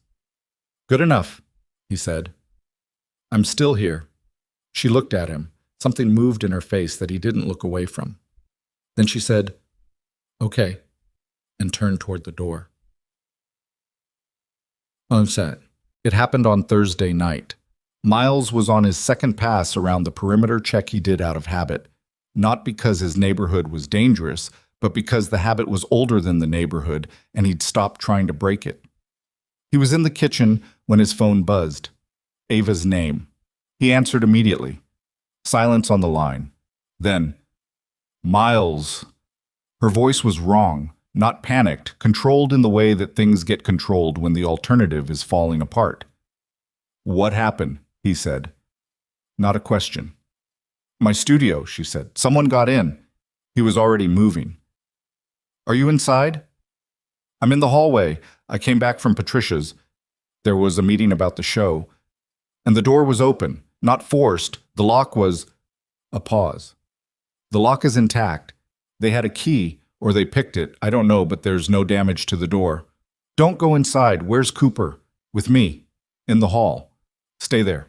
Call building security. I'm 20 minutes away. Miles, stay in the hall. He was in his truck in 4 minutes, Titan in the back, moving through the city streets at a speed that was technically arguable but practically necessary. He called her back at the 6-minute mark. Building security's here, she said. They went in. Anyone inside? No, gone. Okay, don't go in until I get there. They're saying I can Ava. His voice came out flat and specific. Wait for me. A pause. Okay. He made it in 18 minutes. She was in the hallway outside her apartment with Cooper beside her and a building security guard. A heavy-set man in his 50s named Gerald, according to his badge, standing nearby with the patient, slightly overwhelmed expression of someone doing his best in a situation the job description hadn't covered. Miles looked at her first. She was upright. Her jaw was tight and her hands were still, which told him she'd made a decision somewhere in the last 18 minutes to stay controlled and was holding it. Cooper was pressed against her wheel, his working vest slightly rumpled, watching Miles approach with the alert recognition of a dog that remembered him. Hey, Miles said. Hey, she said. He looked at Gerald. You've cleared the apartment? Yes, sir. No one inside. The entry door appears undamaged. We'll need to review the building's camera footage, but I have to... What cameras cover this floor? The elevator lobby and the stairwell exits. Not the hallway itself? Gerald shifted his weight. The hallway cameras on this floor have been... He paused. We had a service issue last week. They're offline until Thursday. Miles looked at the ceiling above the apartment door, empty bracket where a camera had been. Then he looked at Ava. She'd noticed it too. He could tell by the precise quality of the stillness in her face. Okay, he said, let's go in. The damage was deliberate in the specific way that told him this had been planned and not improvised. Nothing had been broken carelessly. There was no scattered destruction, no overturned shelves, no smashed glass. Instead, things had been moved, positioned. 3 of her canvases had been pulled from the wall and laid on the floor, face down, the same way Carter Voss's friend had put the pallet down in the park. A filing cabinet had been opened and the contents disturbed, not removed, just touched, shuffled, rearranged, the message being, "We were in here." Her work table had been wiped, the tools sorted into an unfamiliar configuration, everything too neat in the way that's more disturbing than mess. And on the main canvas, the harbor painting, the one she'd rebuilt after the park, the one that was 3 days from being finished, someone had pressed a thumb into the wet paint of the water. Just went once. Just one print, dead center, in the specific blue-gray of the deep water she'd finally gotten right. Ava sat in the doorway of the studio and looked at it for a long time. She didn't say anything. Miles stood beside her and also didn't say anything because there was nothing to say. He looked at the print in the canvas and understood what it was. Not vandalism, not anger, not the expression of someone who had lost control. It was a signature. It was someone saying, I was here, and I was careful, and I can come back. Gerald was on his phone in the living room talking to someone in building management. Cooper moved forward into the studio, nose to the floor, moving in a careful grid without being directed, the professional in him conducting his own assessment of who had been in this space. Miles, Ava said. Yeah. They moved my files. She was still looking at the canvas. Her voice was very controlled. My exhibition contracts, my sales records, my insurance documentation. He looked at her. They were looking for something. Or they wanted me to know they'd looked. Both could be true. He didn't say. He was already moving through the room, not touching anything, reading the surfaces with the same methodical attention he'd applied to dozens of rooms that had been entered by people who shouldn't have been in them. The filing cabinet was the original IKEA kind, not locked, which wasn't her fault but was something they needed to address. The canvases on the floor, 3 of them, not 4, not 2, specifically 3, were the 3 pieces not yet delivered to Patricia Lund's gallery. The 2 that were already delivered were fine. These were the ones that, if damaged or removed, would prevent the show from happening. They hadn't damaged them. Yet. Don't touch anything, he said. I want to photograph this. Police? Yes, tonight. And call Donna. It's 10 o'clock. Call her anyway. She looked at him. This is the shift Sandra Reeves talked about, he said. The point where it changes. We need your attorney in this tonight, not tomorrow. Something in Ava's expression, the controlled thing, the held thing, moved, not broke, just moved slightly like a wall registering a vibration. She pressed her mouth together for a moment. Then she took out her phone and called Donna Kessler. Donna answered on the third ring, voice already alert in a way that suggested she'd been waiting for some version of this call. Miles photographed everything while Ava talked, methodical, overlapping frames, making sure the context was captured alongside the detail. The filing cabinet, the canvases on the floor, the work table, the thumbprint in the canvas, which he photographed from 4 angles with a pen laid beside it for scale. He photographed the empty camera bracket in the hallway. He photographed the building's elevator lobby from outside, noting the camera positions, the coverage gaps. He photographed the floor outside Ava's door, where, under the overhead light and at the right angle, he could see the faint impression of a shoe sole in the dust near the threshold. Not a footprint, not enough for a cast, but a shape that suggested a specific sole pattern and a shoe size that was not small. He photographed that too. Ava finished with Donna and looked at him. She's coming. Good. She said the unauthorized entry changes the legal picture significantly. It does. He looked at the canvas, at the thumbprint in the water. They made a mistake. This feels like a lot of mistakes for someone who's supposedly good at this. Miles looked at her. It's not a mistake the way you're thinking. They're not careless. This was designed to feel like control. Like they can reach in whenever they want, touch whatever they want, and walk out with nothing provable. He paused. But they picked an apartment building in downtown Clearwater with a documented security system, even if part of it was offline. They left a shoe impression at the threshold, and they left that. He looked at the canvas. That print is identifiable if we can match it to a source. You can't get a fingerprint from a canvas. Not a traditional print, but you can photograph it. You can potentially match the ridge pattern to a voluntary print sample, and you can use it in civil proceedings to establish specific targeting. He paused. It's not nothing. She was quiet for a moment. How do you know all of this? She said. Not accusatory, genuine. He looked at her for a moment. This was the third time she'd asked a version of this question, and each time he'd deflected with a version of the same answer, and he was starting to understand that the deflection itself was telling her something. Because I spent 8 years doing close-quarters intelligence work in environments where reading a room was the difference between completing the mission and not coming home, he said. And because after I left, I spent 3 years consulting for a private firm that did the same kind of work in corporate environments. He stopped. I don't talk about it much because most of the details are either classified or covered by NDAs, but the skill set is the same. She looked at him. Then she looked at the room. Then back at him. So you know what they're going to do next, she said. I have a reasonable estimate. Tell me. He looked at the canvas, at the deliberate, careful arrangement of the moved tools, at the 3 paintings on the floor. They've been sending signals, he said. Everything so far has been signal. The lawyer call, the gallery pressure, this. They're building a picture of what it feels like when they decide to make your life difficult. They're giving you time to feel it and decide it's not worth it. He paused. If you don't make the decision they want, the signals stop and the action starts. What kind of action? I don't know yet, but it won't be as careful as this. She was quiet for a long time. Cooper had finished his grid of the room and come back to her side, and she put her hand on his head again, the same unconscious gesture. I'm still doing the show, she said. Miles nodded. And I'm not signing anything. I know.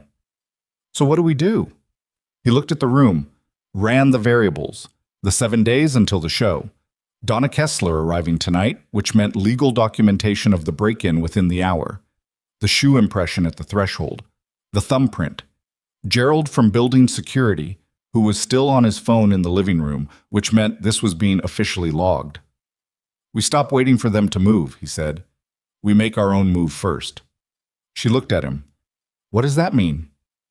It means tomorrow morning, before they can prepare, Donna files for an emergency protective order citing harassment, coercion, and unauthorized entry, naming Carter Voss and requesting that the court compel testimony from Gregory Hale about the scope of his representation. He paused. It puts them on record. It forces them to respond legally instead of operationally, and it creates a public filing. A public filing, she said. Voss Maritime Holdings is a publicly held company. Richard Voss sits on 2 nonprofit boards and a hospital foundation. A public legal filing that connects his son to a harassment campaign, unauthorized entry, and witness intimidation. He stopped. Changes the calculation. She stared at him. They've been operating on the assumption that you're isolated, he said. That this is a small private thing they can control. A filing makes it not private. The apartment was quiet. Somewhere outside, a car passed, its headlights moving across the ceiling. Cooper shifted against her wheel. Donna needs to make that call, Ava said. Not us. Agreed, but you need to walk in tomorrow, ready to ask for it. She looked at the thumbprint in her canvas, at the damaged water she'd spent 3 days getting right. She looked at it for a long time. Okay, she said. Then she looked at Miles. Something had settled in her face. Not hardness, not anger, something more durable than either of those. The thing that's left over when fear has been processed and found acceptable and put away. Okay, she said again. Donna Kessler arrived at 10:47. A compact woman in her late 40s with reading glasses pushed up on her head and a messenger bag that looked like it had been to court 100 times. She stood in the studio doorway and looked at the room with the rapid, systematic attention of someone who billed by the hour and didn't waste minutes. She looked at the thumbprint in the canvas. Is this still wet? She asked. Partly, Ava said. I was working on it yesterday. Donna looked at Miles. You photographed everything? Everything. Send it to me tonight. She walked into the room, careful not to touch anything, reading the surfaces the same way Miles had. Then she stopped in front of the filing cabinet. What was in here? Exhibition contracts, sales records, insurance documentation. Ava paused. And a copy of your contact information, which I put there 3 days ago. Donna looked at her. Something moved in her expression that was not quite professional neutrality. All right, she said, in a voice that had come to a decision. Here's what we're going to do. She started talking. Miles listened, and Ava listened, and Cooper lay on the studio floor between them, and outside the building the city went about its nighttime business, entirely unaware of the 3 people in the studio on the 3rd floor who were, quietly and precisely, preparing to stop running and start pushing back. Donna Kessler worked until 2 in the morning. She sat at Ava's kitchen table with her laptop open and her reading glasses on and a legal pad covered in handwriting that only she could fully decipher, and she built the filing the way she built everything. Methodically, without wasted motion, each element placed for maximum structural integrity. Miles stayed until midnight, going over the timeline with her, answering questions about what he'd observed and when, flagging the details that had evidentiary weight versus the ones that were contextually useful but legally soft. When he left, Ava walked him to the door, or rather rolled him to the door, which was a thing she'd stopped self-consciously noticing she did around him, partly because he'd never once looked at her chair in a way that suggested he was thinking about it. Get some sleep, he said. You too. He looked at the door lock. This needs to be changed tomorrow. Deadbolt and chain, not just the standard. I'll call building management in the morning.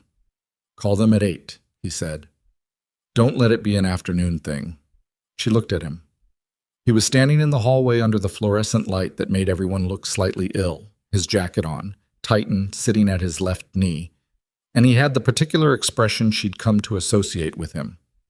The one that was not quite a question and not quite a statement, just a steady attention that seemed to wait for what came next without pushing it. Miles, she said, the thing you said earlier, 8 years of close-quarters intelligence work. He met her eyes. Were you MARSOC? She said. A pause. Adjacent, he said. She nodded slowly. Okay. Okay? I'm not going to push, she said. I just wanted to say that whatever it is, I understand why you don't talk about it, and I'm not asking you to. She paused. But I'm glad you know how to do what you know how to do. Something moved in his face, small and quickly settled. Get some sleep, he said again. She went back inside. She heard Donna still typing. She did not sleep for a long time. Donna filed at 8:40 the next morning. The emergency protective order application named Carter Voss as the primary respondent and Richard Voss as a party of interest, citing a documented pattern of harassment, professional coercion, and unauthorized entry into a private residence. It included Miles's written statement, the vet report, the time-stamped photographs of the studio, a written account from Patricia Lund of the donor call, and a formal request for testimony from Gregory Hale regarding the scope and direction of his client representation. The filing was 31 pages. By 10:15, Gregory Hale had been notified. By 11, Donna received a call from a different attorney, senior partner at a firm in Tampa, whose name Miles recognized when Ava texted it to him, because it was the same firm listed in the caption of 3 separate settlement agreements he'd found in the public record during his research into Richard Voss. The call lasted 9 minutes. When it ended, Donna walked into Ava's studio where Ava was sitting with her back to the ruined canvas, unable to look at it and unable to stop herself from looking at it, and said, "They want a meeting." Ava looked up. "When?" "Today, 2 o'clock. Their office is in Tampa." "On 6 hours' notice?" "Yes." Ava looked at her. "What does that tell you?" "That the filing got somewhere it hurt," Donna said. "The Hale testimony request specifically. They want to contain this before it becomes something they have to respond to in writing." She sat down across from Ava. "We don't have to go." "But you think we should?" Donna took off her glasses. "I think going gives us information we don't currently have. I think not going gives them time to regroup and prepare a response that's more airtight." She paused. "I also think that whatever they say in that room, they're going to say it in front of witnesses, and that's worth something." "I want Miles there," Ava said. "He's not an attorney." "I know. I want him there anyway." Donna put her glasses back on. "He can come as a support person. They can object, but they probably won't, because objecting makes them look like they have something to be afraid of." Ava texted Miles. His response came back in under a minute. "I'll drive." The law offices of Brennan, Holt, and Carver occupied the 14th floor of a glass tower in downtown Tampa that had a view of the bay and a lobby that was designed to communicate, without saying it directly, that your problems were smaller than theirs and your resources were smaller than their clients'. The receptionist was polished and professionally kind. The conference room they were shown to had a long table and ergonomic chairs and a credenza with water and coffee that nobody touched. Carter Voss was already seated when they came in. He looked different from the park, or rather, the same, but the context stripped the performance away. No audience, no afternoon light, no luxury car as backdrop. He was sitting in a conference room chair in a linen jacket, and he looked younger than 26, and he looked like someone who had been told by someone above him that he needed to be present for this and was not entirely clear on what he was supposed to do. Beside him sat a man Miles hadn't seen before, like mid-50s, silver hair, the kind of physical stillness that came from spending decades in rooms where showing anything was a liability. He had a yellow legal pad in front of him with nothing written on it. This, Miles understood immediately, was not Gregory Hale. This was the partner. This was the firm's real weight. His name was introduced as Warren Carver.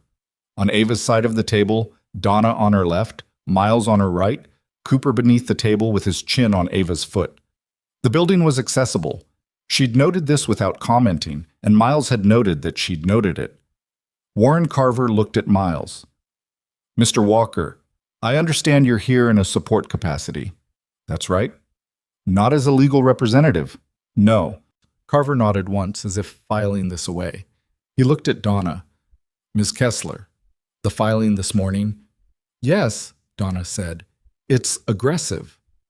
"It's accurate." Carver looked at his legal pad, at the blank yellow page.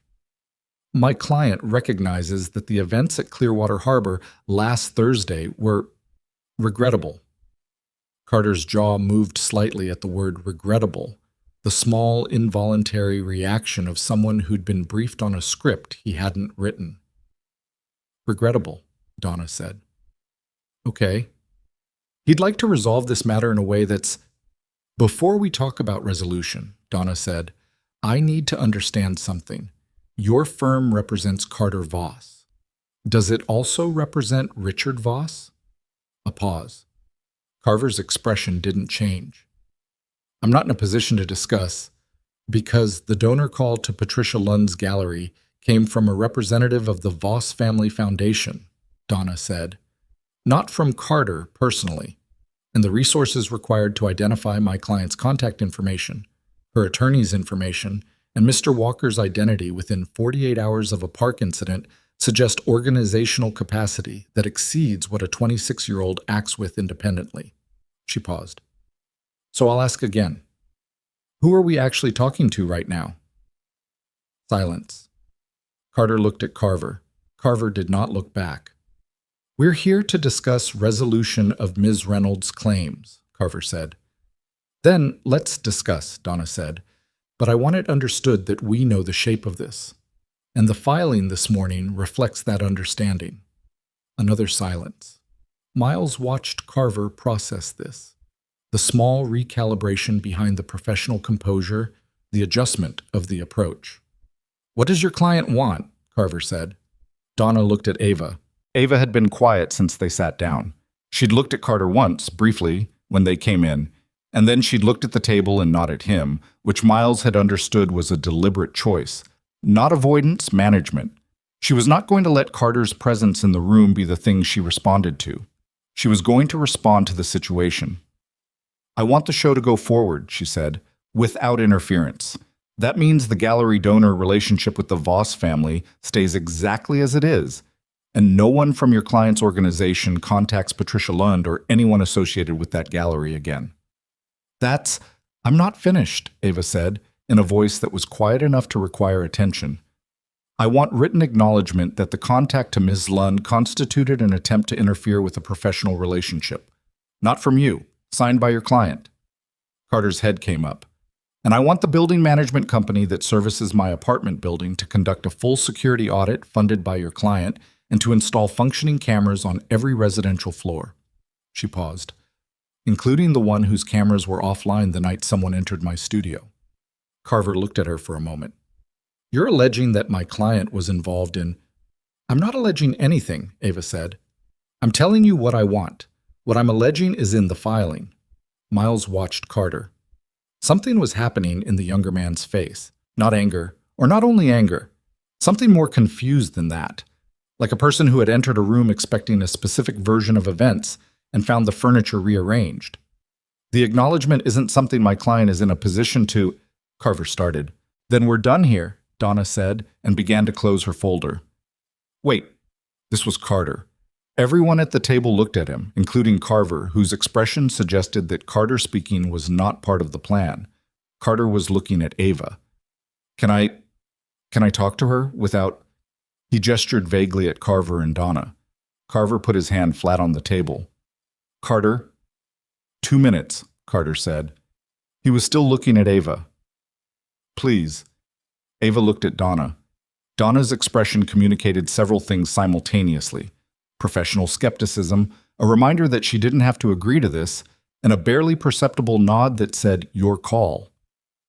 Ava looked at Carter, at his face. She looked at him for a long moment, doing the reading that Miles had seen her do before. Direct, without performance, sorting what was real from what was surface. 2 minutes, she said. Donna and Carver stood and moved to the far end of the room, an awkward restaging that nobody commented on. Miles didn't move. Carter looked at him. He stays, Ava said. Carter looked at Miles for a moment, then looked away. He looked down at his hands.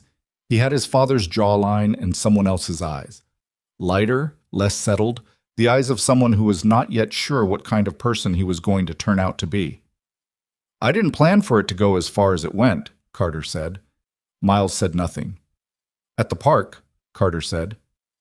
It started as something stupid. I know that. It got out of hand. He was quiet. I do stupid things sometimes. I always have. My father—" He stopped. "My father cleaned it up. That's always what happened." "And this time," Ava said. "This time he started cleaning it up before I even called him," Carter said. "I told him what happened, and by the time I woke up the next morning, there was already a lawyer and a plan." He pressed his mouth together. "I didn't tell him to call the gallery." "But he did," Ava said. "Yeah." His voice was flat. "He did." Ava looked at him. "And your studio?" Carter looked up. Something crossed his face, and Miles, watching, read it carefully, because this was the most important moment of the last 30 seconds. It wasn't guilt. It wasn't defensiveness. It was confusion. Genuine, unperformed confusion. "What about your studio?" Carter said. Miles looked at Ava. She looked back at him. They didn't say anything. The meeting ended without a signed agreement, which Donna had expected. What they left with was a verbal commitment from Carver to respond to the filing within 5 business days and a request for a second meeting the following week. Donna said she'd consider it. They rode the elevator down in silence, and it was only when they were outside in the afternoon sun, on the sidewalk with the Tampa Bay visible at the end of the street, that Ava said, "Carter didn't know about the studio." "No," Miles said. "So Richard moved without telling his son," Miles said. "Yes." Donna was already on her phone. She held up a finger, "Wait," and walked a few steps away. Ava looked at the water at the end of the street. Cooper sat beside her, panting in the heat. "He's worse than his son," she said. "Carter's going to keep doing what he does because he's always been able to," Miles said. "Richard does what he does because he's built an infrastructure for it and he believes in it." He paused. "Carter burns things down impulsively. Richard removes them surgically." "What do we do with the fact that Carter didn't know?" Donna uses it. "If we can establish that Richard acted independently, and the gallery call, the studio entry, the camera outage, none of which Carter was aware of, that's a second respondent with potentially more exposure." He looked at her. "Richard Voss has been managing his son's messes for years. That's a pattern. A pattern is documentable." Donna came back, phone in her hand. "The court acknowledged the filing," she said. "Preliminary hearing scheduled for Monday. Judge Esterhaus, she's good." She looked at Ava. "We need Sandra Reeves." "She signed something," Ava said. "I know, but what she signed may have limitations I can work with, depending on how it was structured. And even if she can't testify to specifics, her presence at a hearing, as a named individual with a documented prior relationship to the Voss family, creates context." Donna paused. "Will Miles go back to her?" They both looked at him. "Tomorrow morning," he said. Sandra Reeves answered the door faster this time, like she'd been expecting him, or something like him. She looked at his face and then past him at the truck and then back. "She's going ahead with it," Sandra said. "The woman you're helping." "Yes." Sandra stepped back. "Come in." She made coffee again. This time she made it before she sat down. The whole ritual of it, filling the kettle, opening the cabinet, taking down 2 mugs with the careful movements of someone who needed the process to think. Miles sat at the small table and waited. She set a mug in front of him and sat and looked at it. "What did they sign you with?" he asked. "Non-disparagement, standard language. I can't make statements that would harm the reputation or business interests of Voss Maritime Holdings or any affiliated entity." She paused. "My attorney at the time said it was narrow, that it only covered business reputation, not factual accounts of what happened." "Did your attorney review the final draft?" She looked at her hands. "He reviewed a version. The final draft had some changes." Miles looked at her. "I signed it," she said before he could say anything. "I know. I was 60 years old and I'd been fighting for 2 years and I was tired and I wanted it to be over."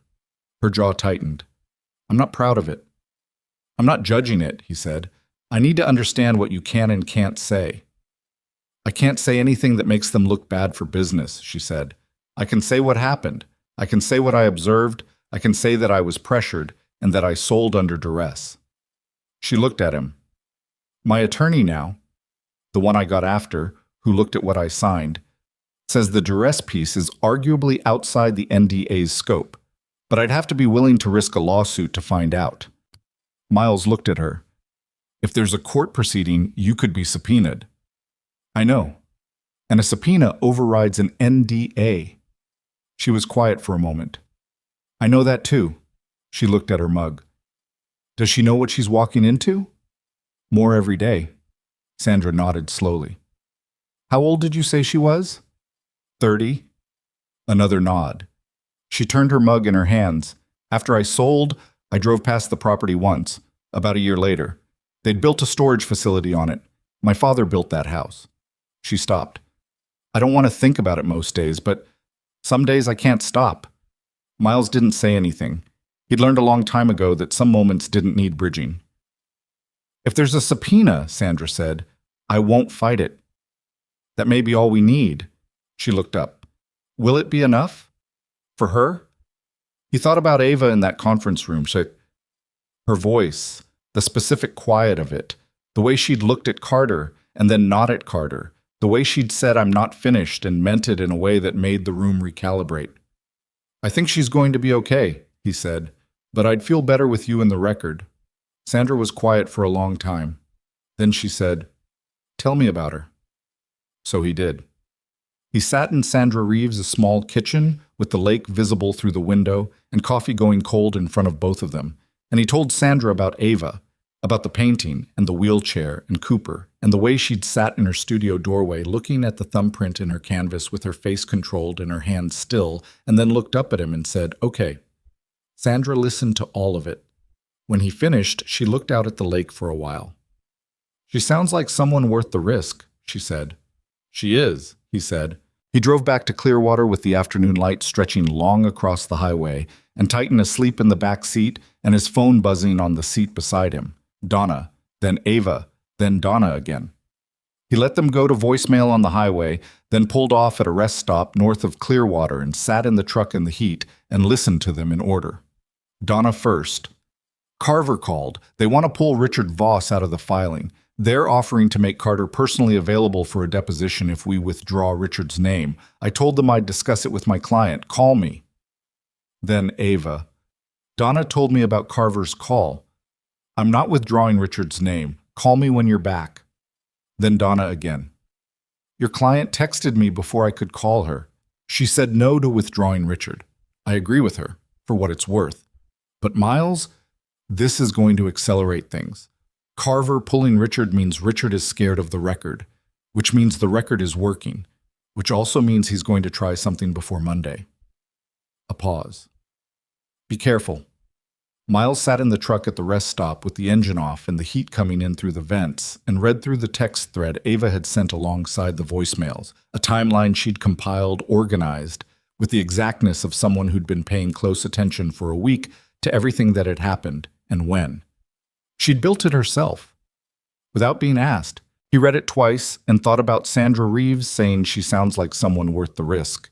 And he thought about the cold thing that had been sitting in his chest since Thursday evening in the park. And he thought about what Donna had said. He's going to try something before Monday. And he looked out through the windshield at the rest stop and the traffic on the highway beyond it. He called Ava. She answered immediately. Sandra? She'll accept a subpoena if it comes. Ava was quiet for a moment. Okay, that's... Okay. He heard her exhale. Miles, Donna thinks they're going to try something before Monday. I know, I heard her message. What do we do? He looked out the windshield.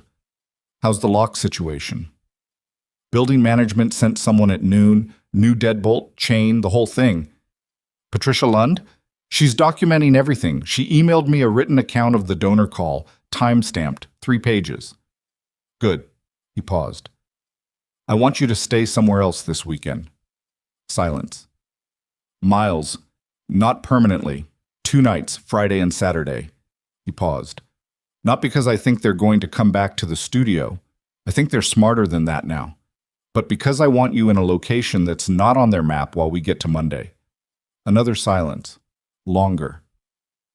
I have a friend in St. Pete, she said slowly. Renata.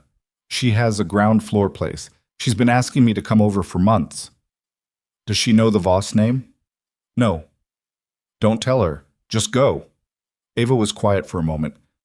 You're not going to tell me what you think they're going to try, are you? I don't know what they're going to try, he said.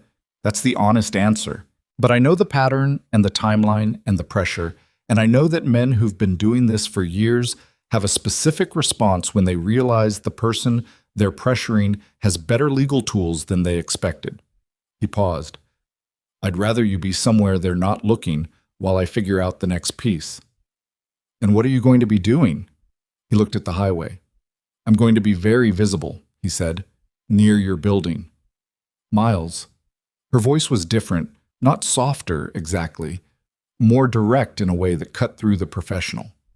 Why are you doing this? You don't know me. A week ago, you didn't know I existed. He was quiet for a moment. Because I saw you sitting there painting, he said finally. And then I saw what they did. And I know what it means when someone decides another person's life is something they can touch whenever they want, just because they have more money. He stopped. I've spent a lot of years watching people with power treat other people as problems to be managed. I'm tired of watching. Silence on the line. Okay, she said, quietly. Okay. I'll call Renata, she said. I'll go Friday. Good. A pause. Miles, when this is over. She stopped. Yeah? I want to tell you about Marcus, she said. My husband. I want to. I don't know. I just want to. Another pause. Not now. After.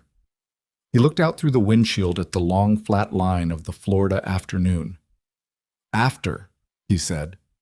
He started the engine.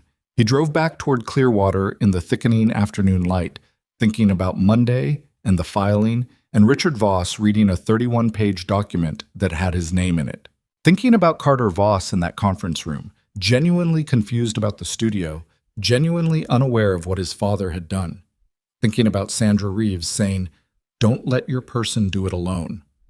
And thinking about a thumbprint in blue-gray water that someone had pressed deliberately into a painting that had taken 4 months to nearly finish, and what it meant to press your mark into something someone else had made, and what kind of person thought that was power.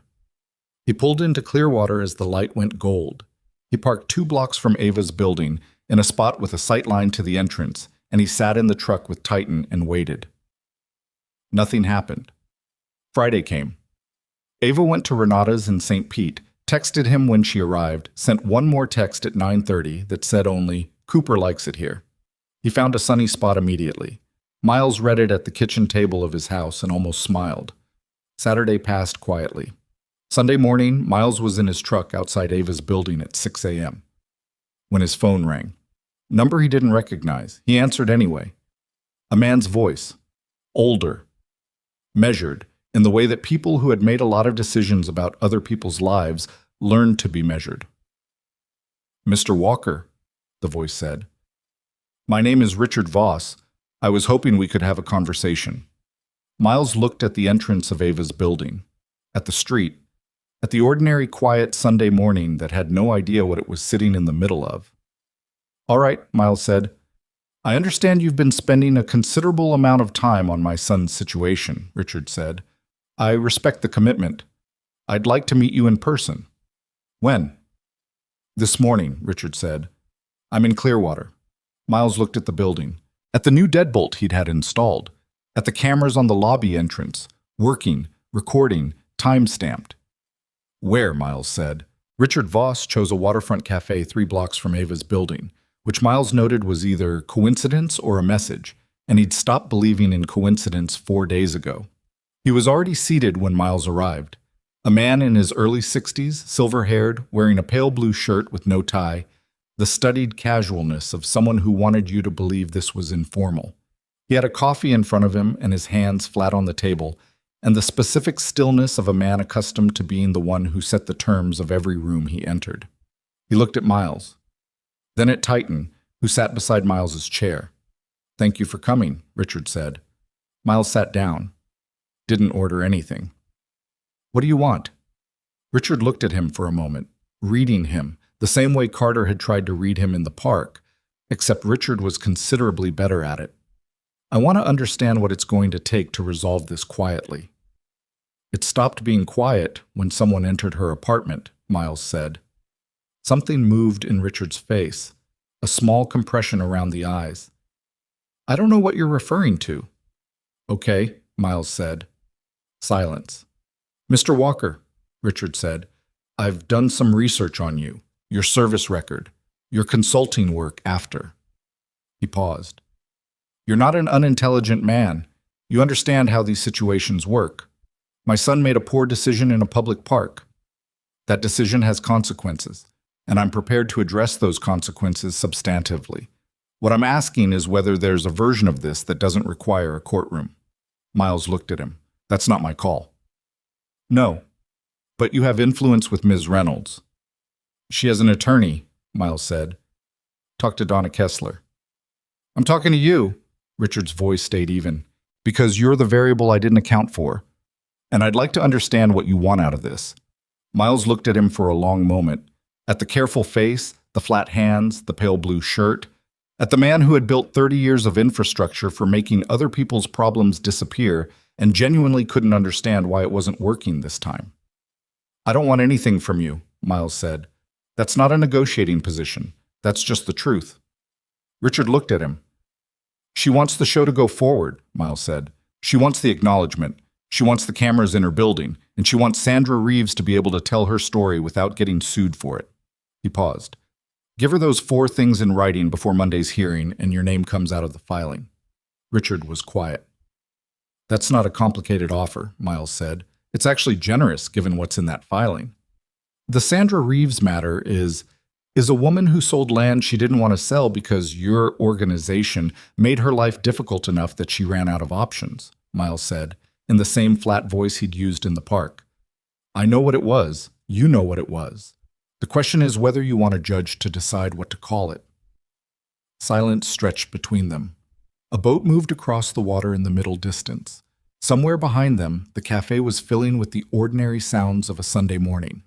Coffee, conversation, a child asking for something. Richard Voss looked out at the water. He had the face of a man doing a calculation he didn't like the result of. I'll have Carver contact Ms. Kessler this afternoon, he said. Miles nodded once, stood up. Mr. Walker, Richard said. Miles stopped. You know this doesn't change what my son is. No, Miles said. But it might change what he thinks he can get away with. That's enough for now. He walked out. Titan walked beside him. Behind him, Richard Voss sat at a waterfront table on a Sunday morning and looked at the water and didn't move for a long time. Carver called Donna at 2:17 Sunday afternoon. By 4 o'clock, Donna had a draft agreement. By 6, she'd marked it up and sent it back. By 8:40 Sunday night, almost exactly 1 week after Ava had stood in her studio doorway looking at the thumbprint in her canvas, the signed agreement came through. The acknowledgement was there, the gallery non-interference was there, the security audit was there, and a separate letter on Voss Maritime Holdings letterhead stated that Sandra Reeves's NDA would not be enforced should she choose to give testimony in any legal proceeding. Donna called Ava first, then she called Miles. It's not everything, Donna said. Carter still doesn't have a criminal record. Richard's name is out of the filing, but not out of the story. I know, Miles said. But it's real, she said. It's signed and it's binding, and it creates a paper trail that follows them. A pause. Your client fought it correctly. She didn't flinch. No, Miles said. She didn't. Ava came back from Renata's on Monday morning. She came back to her apartment, to the new deadbolt in the working cameras, and the studio that still smelled faintly of someone else's presence, which would fade but hadn't yet. She stood in the doorway of the studio for a while.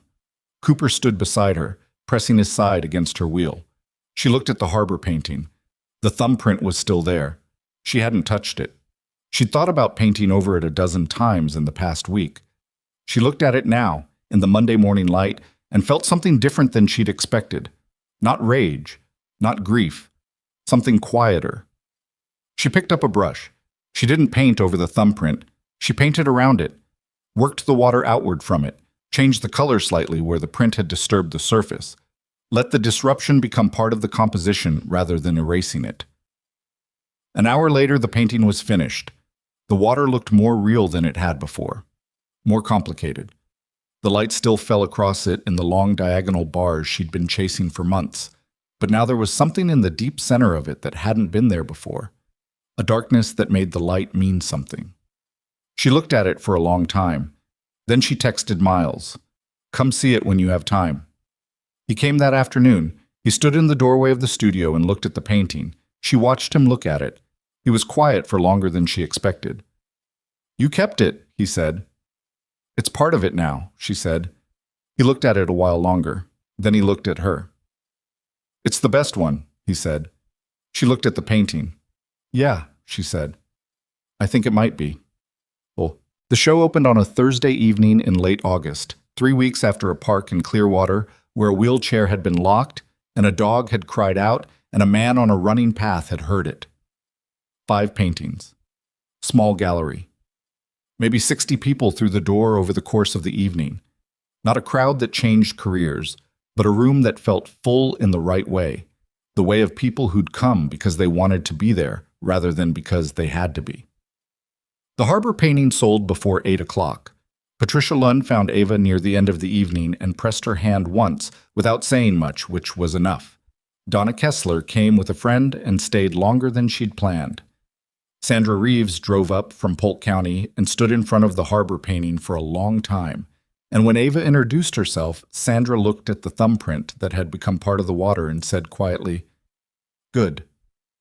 Miles stood near the back with Titan.